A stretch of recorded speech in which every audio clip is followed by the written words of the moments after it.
नमस्कार, मैं हूं ताबिश हुसैन। देश की बात देख रहे हैं आप। शुरुआत चुनाव की खबरों से करते हैं। पश्चिम बंगाल और असम में विधानसभा चुनावों के पहले चरण के लिए मतदान की समय सीमा खत्म हो गई है। अब केवल वो मतदाता ही वोट डाल रहे हैं जो 6 बजे से पहले कतार में खड़े हो गए थे। पश्चिम बंगाल में अगर वोटिंग परसेंटेज की बात करें तो 5 बजे तक 79.8% मतदान यहां पर हुआ।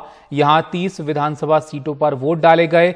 इस दौरान कई जगह पर झड़प के मामले भी सामने आए हैं। टीएमसी, बीजेपी, वाम मोर्चा और कांग्रेस सभी पार्टियां एक दूसरे पर डराने धमकाने का आरोप लगा रही हैं। टीएमसी ने चुनाव आयोग से वोटिंग प्रतिशत में गड़बड़ी की भी शिकायत दर्ज करवाई है। बंगाल में पहले चरण में पुरुलिया की 9, बांकुरा की 4, झारग्राम की 4 और पश्चिमी मिदनापुर की 6 और पूर्वी मिदनापुर की 7 सीटों पर वोट डाले गए।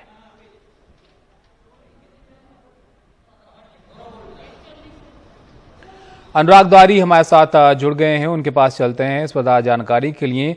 अनुराग, 79.8% जो वोटिंग परसेंटेज है वो रहा 5 बजे तक। कैसा रहा ये पहले दौर का चुनाव? देखिए, अगर मैं यहाँ मिदनापुर की बात करूँ तो यहाँ जो ये एक तरह से अधिकारी बंधुओं का गढ़ है और यहाँ चूंकि 2001 से टीएमसी जीतती रही है, नंदीग्राम के पोस्टर बॉय थे, तो कई बार ये माना जाता था कि उनकी वजह से ही ये सीटें तृणमूल कांग्रेस के खाते में जाती हैं।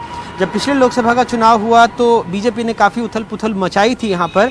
तो अब देखना दिलचस्प होगा क्योंकि पूरा अधिकारी कुनबा एक तरह से उठ करके बीजेपी में आ गया है। तो अब क्या होता है? जहाँ तक आपने सवाल पूछा तो हिंसा की बात ज़रूर यहाँ पर भी कुछ सीटों में जैसे जो शुभेंदु अधिकारी हैं उनकी कार को तोड़ा गया, उनके ड्राइवर के साथ मारपीट की गई और उन्होंने आरोप लगाया कि तृणमूल के नेताओं ने ऐसा किया। वहीं माजना में जो वहाँ पर बड़ी तादाद में मुस्लिम मतदाता हैं, उनका कहना था कि वो किसी को भी वोट डाल रहे हैं। वीवीपैट में बीजेपी का पर्चा दिख रहा है, लेकिन जो लोग आरोप लगा रहे थे, जब पुलिस की और चुनाव आयोग के लोगों ने उनको समझाया तो उन्होंने बाद में हमसे कहा नहीं, कुछ हमारे मन में शक था तो इसकी वजह से हमें ऐसा लग रहा था। तो ये जो पोलिंग बूथ है इसके पीछे ठीक अधिकारी बंधुओं का घर है वहाँ पर। और अब हम सुबह से आसपास के इलाकों में वहाँ से रिपोर्टिंग कर रहे थे, लेकिन अब चूंकि आखिरी दौर का मतदान वहाँ चल रहा है, स्ट्रांग बॉक्सेस वगैरह भरे जा रहे हैं, तो हमारा अंदर रहना उचित नहीं था, तो हम बाहर आए हैं। और यहाँ पर अब एक परिवर्तन मैं देख रहा हूँ क्योंकि कई दफ़े चुनाव बंगाल का मैं भी कवर कर चुका हूँ।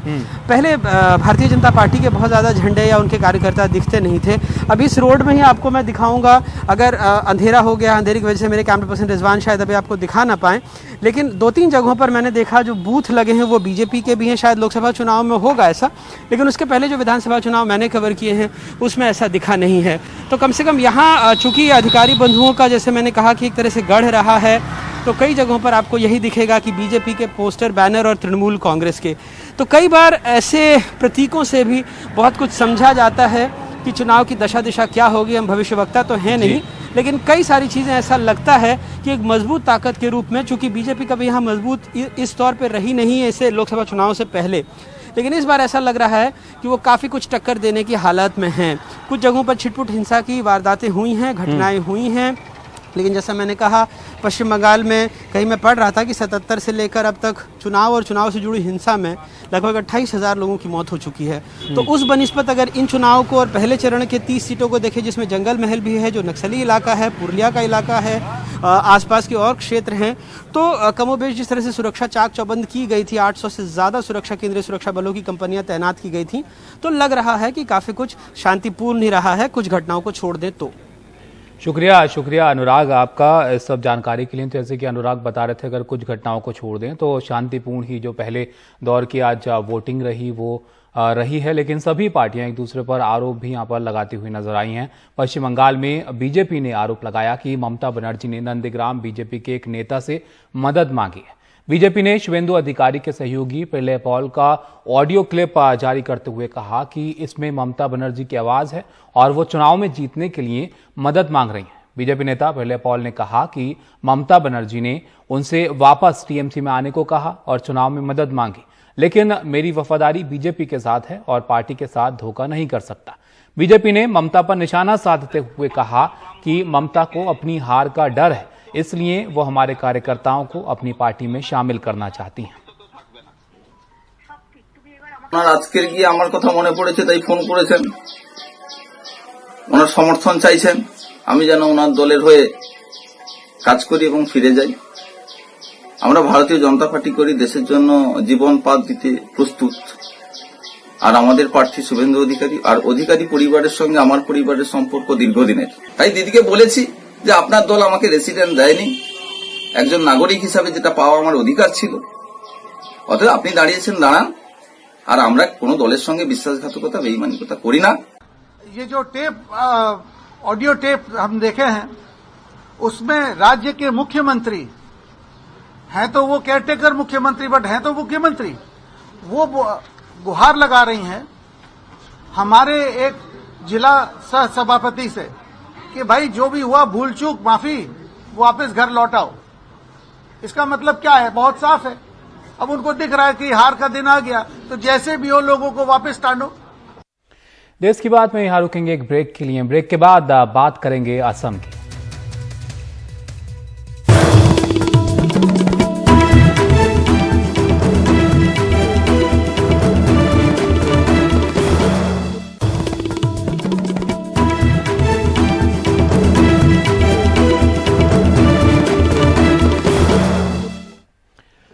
असम विधानसभा चुनाव के पहले चरण के लिए आज 47 सीटों पर वोट पड़े। शाम 5 बजे तक 72.1% मतदान हुआ और असम चुनाव के पहले चरण में कुल 264 उम्मीदवार इस बार चुनाव मैदान में हैं। इनमें 78 निर्दलीय हैं और 23 महिलाएं हैं। पहले चरण में मुख्यमंत्री सर्बानंद सोनोवाल के अलावा विधानसभा अध्यक्ष हितेंद्र नाथ गोस्वामी और कांग्रेस के प्रदेश अध्यक्ष रिपुन बोरा समेत कई मंत्री भी मैदान में हैं। विधानसभा की 126 सीटों पर 3 चरणों में चुनाव हो रहे हैं। दूसरे चरण में मतदान 1 अप्रैल को और तीसरे चरण में 6 अप्रैल को वोट डाले जाएंगे और यहां के नतीजे भी बाकी राज्यों के साथ ही 2 मई को आएंगे। मनीष कुमार हमारे सहयोगी हमारे साथ जुड़ गए हैं, उनसे जानते हैं असम के बारे में। मनीष, आज पहले दौर का मतदान कैसा रहा असम में और मतदाताओं के बीच किन मुद्दों को लेकर चर्चा रही? देखिए, पहली बात है कि ये जो मतदान का प्रतिशत है वो करीब 80% होगा, क्योंकि हमने अभी बहुत सारे मतदान केंद्रों पर देखे कि लोग 4:30-5 बजे तक भी कतार में लगे हुए थे। तो ये जो फाइनल फिगर है ये रिवाइज होगा। दूसरी बात यह है कि आज के चुनाव में ये अपर आसाम का इलाका था जहां पर अधिकांश विधानसभा सीटें थी। यहाँ पर मुख्य मुद्दा जो था वो यही था कि विकास पर वोट दें या परिवर्तन के लिए वोट दें। और खासकर इस बार बीजेपी के लिए 2 तरह की मुश्किलें थी। एक तो उनको सीए का बैकलैश का सामना करना पड़ रहा था, तो वो बहुत ही बड़ा मुद्दा और ऐसा आज वोटिंग के दौरान नहीं दिखा। हालांकि यूथ के सेक्शन में उसका अच्छा खासा प्रभाव और उनकी वोटिंग में वो थोड़ा रिफ्लेक्ट भी हुआ। दूसरी बात यह है कि कांग्रेस पार्टी का कहना था कि उन्होंने निगेटिव कैंपेन नहीं किया है, पॉजिटिव कैंपेन किया है और उन्होंने अपने 5 वादों के ऊपर चुनाव लड़ा है। तो लेकिन हमने देखा कि टी गार्डन का जो इलाका है जिसके मजदूरों के लिए उन्होंने 351 रुपए का प्रॉमिस किया है कि उनकी जो वेज है उनका वो 350 से ऊपर कर दिया जाएगा, उसका थोड़ा सा प्रभाव दिखा। लेकिन बहुत ज्यादा व्यापक उसका अगर आप कहें तो ऐसा असर नहीं देखने को मिल रहा था। ताबिश। शुक्रिया मनीष जी आपका सब जानकारी के लिए।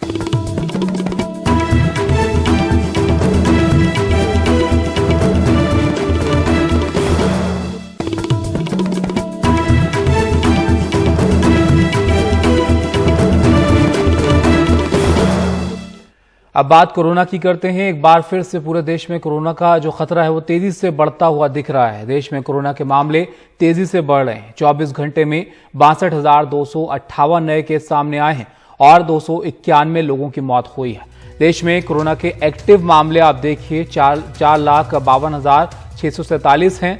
महाराष्ट्र में पिछले 24 घंटे में कोरोना के 36,902 नए मामले सामने आए, जो अब तक के सबसे ज्यादा हैं। पिछले 24 घंटे में कोरोना से 112 मरीजों की मौत हुई है।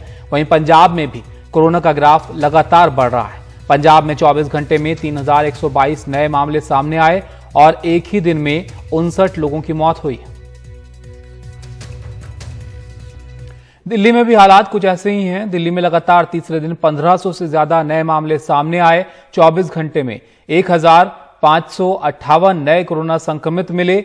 15 दिसंबर के बाद एक दिन में सबसे ज्यादा नए मामले ये सामने आए हैं। पिछले 24 घंटे में 10 मरीजों की मौत हुई है और एक्टिव मरीजों की संख्या 27 दिसंबर के बाद से सबसे ज्यादा है।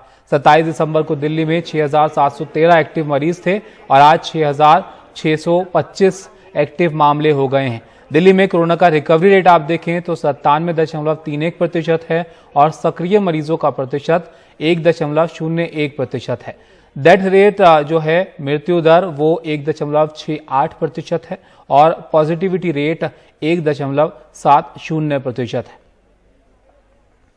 और इन हालात के बीच दिल्ली के स्वास्थ्य मंत्री लॉकडाउन की जरूरत से इनकार कर रहे हैं। सुनिए उनका क्या कहना है। अभी लॉकडाउन की ऐसी कोई संभावना नहीं है। मैं आपको एक और चीज बताता हूं। लॉकडाउन करके देखा गया था। लॉकडाउन करने का कुछ लॉजिक था। लॉजिक ये था कि उस टाइम पर किसी को भी नहीं पता था ये वायरस कैसे फैलता है। सबसे पहले कहा गया था कि भाई अगर 14 दिन का इसका साइकिल है, इन्फेक्ट होने से लेकर खत्म होने तक का 14 दिन का साइकिल होता है। एक्सपर्ट्स का ये कहना था कि अगर 21 दिन के लिए 21 डेज के लिए आप टोटल चीजों की एक्टिविटी को लॉकडाउन कर देते, जो जहां पर है वो वायरस वहीं खत्म हो जाएगा, ये आगे फैलना बंद हो जाएगा। लॉकडाउन को बढ़ाते गए, उसके बावजूद भी ऐसा नहीं हुआ कि कंप्लीटली खत्म हो जाए। तो मुझे लगता नहीं है कि लॉकडाउन इज ए सोल्यूशन। यहां रुकेंगे एक ब्रेक के लिए। ब्रेक के बाद बात करेंगे बनारस की होली की।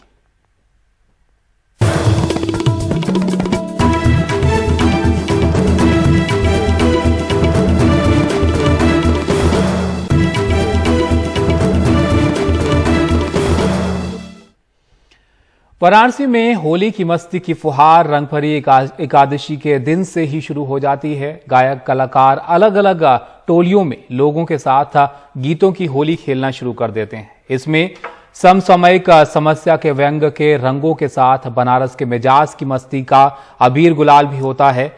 ऐसी ही एक टोली की मस्ती लेकर आए हैं हमारे संवाददाता अजय सिंह।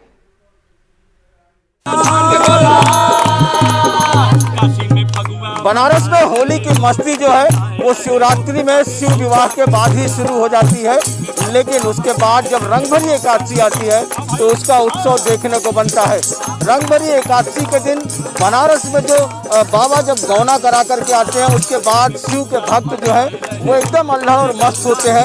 उसके दूसरे दिन मसाने की होली में चिता भस्म की होली होती है और उसके बाद पूरे बनारस को छूट मिल जाती है होली के हुड़दंग और मौज और मस्ती के लिए। हमारे पीछे जो ये टोली है आप देख सकते हैं कि यहाँ पर ये लोग किस तरीके से जो है होली की मौज और मस्ती में पूरी तरीके से लगे हैं और गा रहे हैं। पूरा ढोलक, हारमोनियम, भांग, तबले के साथ ये सारी महिलाएं जो है वो गा रही हैं। बहुत अच्छी कवियत्री भी है, वो भी बहुत अच्छा गाना गाती है। और ये केडी है, अमलेश है, इनकी पूरी टीम यहाँ पर जुटी हुई है, गा रही है और इस बार कुछ खास लेकर के आए हैं, वो सुनाने जा रहे हैं। बताइए भैया। सब कुछ अच्छा है लेकिन एक बात जरूर कहना चाहेंगे जिससे कि जनता थोड़ा परेशान है। कहना है अरे हाय महंगाई, हाय हाय महंगाई, अब कैसे बताई हो। ढोलक बज रहे, तबला बज रहे, झांझ बज रहे हैं, लेकिन महंगाई से हम सबके मिजाज बच गए। अरे हाय महंगाई, हाय हाय महंगाई, अब कैसे बताई हो, होली कैसे मनाई हो। अब कैसे बताई हो, होली कैसे मनाई हो। अरे कैसे बताई हो, होली कैसे मनाई। घूमने जाएंगे, पेट्रोल महंगा, पापड़ छानेंगे, सिलेंडर महंगा। सही बात है। कैसे मनाए जनता का भैया जो दर्द है, ऊपर से लॉकडाउन कोरोना जो लगा था, पॉकेट ढीला है, सब कुछ महंगा ही महंगा है। इसलिए कैसे मनाई, इसलिए तो बताना है। कहना है अरे कोरोना मार पड़ल बा, रोजगार सब कर छिनाई। कोरोना मार पड़ल बा, रोजगार कैसे छिनाई। कई लोग कोरोना के मार से तनख्वाह आधा हो गया। सही बात है। लोग निकाल दिए गए, वो कैसे मनाएंगे होली। अरे पेट्रोल सिलेंडर महंग बा, गोठिया कैसे छनाई। पेट्रोल सिलेंडर महंग बा, गोठिया कैसे छनाई। अरे असम बंगाल सब असम बंगाल, भैया भैल कंगाल, हम कैसे बताई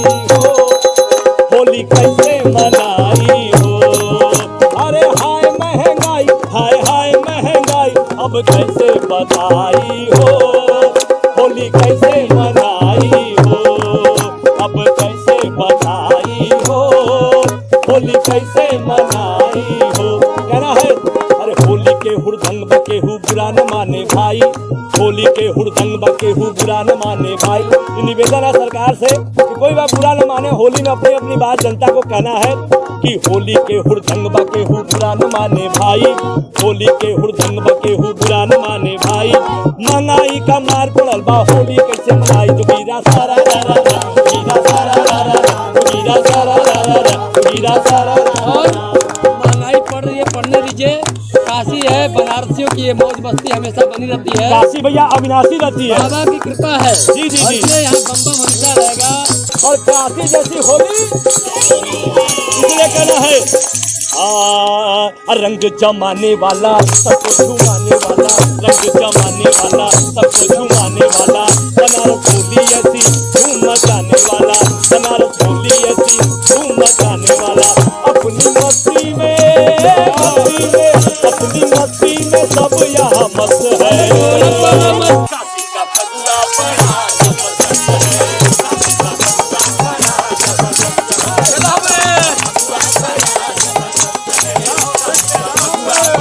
तो आप देख रहे हैं कि किस तरीके से बनारस में जो है वो होली का जश्न मनाया जा रहा है। हर तरफ जो है वो होली का है, और सिर्फ यही नहीं है, बनारस के कई घाटों पर अलग अलग तरीके से इस तरीके से लोग जो है वो होली के जश्न में डूबे हुए हैं, होली का जश्न मना रहे हैं।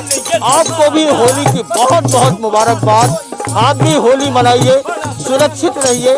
रंगों का जो एक त्यौहार है, उसमें भाईचारा का जो एक त्यौहार है, उस त्यौहार में उसके उल्लास और उमंग के साथ बने रहिए।